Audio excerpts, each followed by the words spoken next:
talk about an important point for a minute called distribution of chores in my house. I don't show in 100% me doing everything in the living room because I don't do 100% me doing everything in the living room.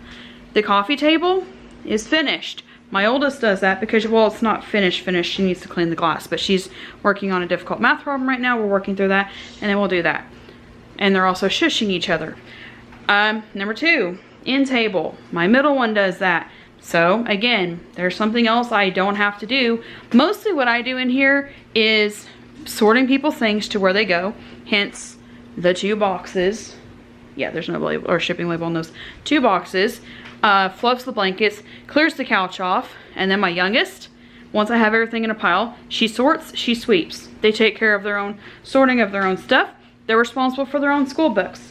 So I don't show 100% of everything because I don't show them cleaning on camera unless they want to. We're not going to today.